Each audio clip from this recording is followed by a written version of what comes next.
Welcome back to Hannity. So, according to a recent report, President Obama knew since August of 2016 that Russia was trying to influence, meddle in our presidential election. He did nothing about it. Now, the reason is he thought Hillary Clinton would in fact win, that it was in the bag.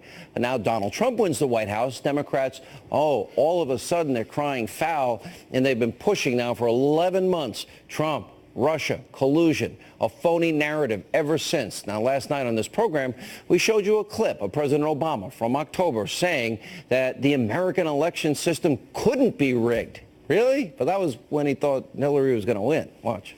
Every expert, regardless of political party, regardless of ideology, conservative or liberal, who has ever examined these issues in a serious way will tell you that instances of significant voter fraud are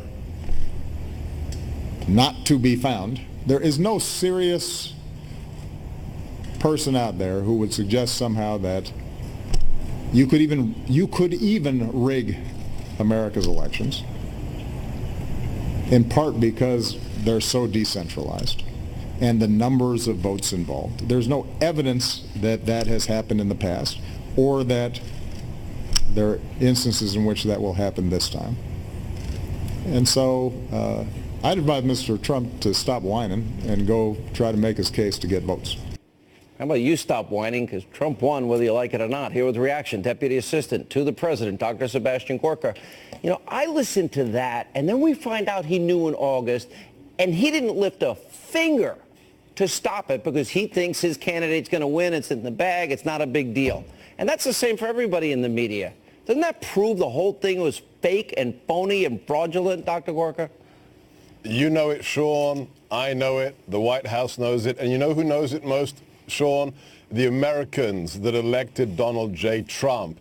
If you look at the figures, you look at any reliable polling, most Americans couldn't care less. They don't believe it. If you look at how the media has spun this story, the latest Harvard poll says that more than 70% of Americans don't trust the media. Why? Because of these false fake news propaganda products like Russian collusion. Let me give you an example. We've had, 6 months of Russia, Russia, Russia by places like CNN. For my sins, I go on CNN yesterday, and then they try and tell us we're going to go to war with Russia in Syria. Well, either we're in bed with Moscow or we want to go to war with them. Which one is it? They're schizophrenic, Sean. It's that, and there never was any evidence. And they were able to advance a false narrative for 10 plus months now. And do you think the media can ever recover? And we've been pointing it out. They're proven wrong and wrong again. Print media, television, news media, they're all wrong, and they've been wrong. How do they ever recover any credibility with the American people?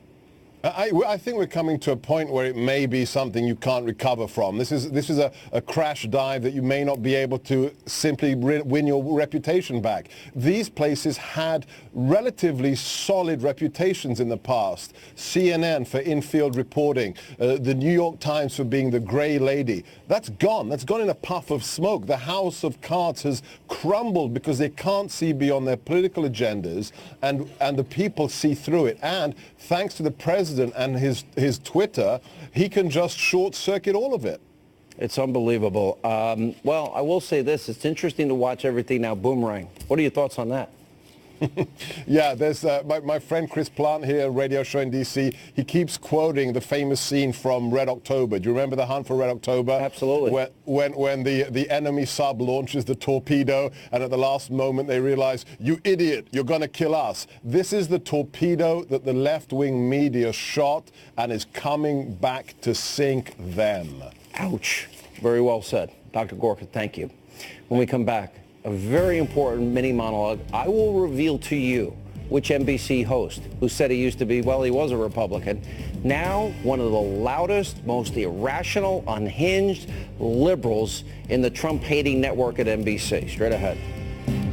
Sarah.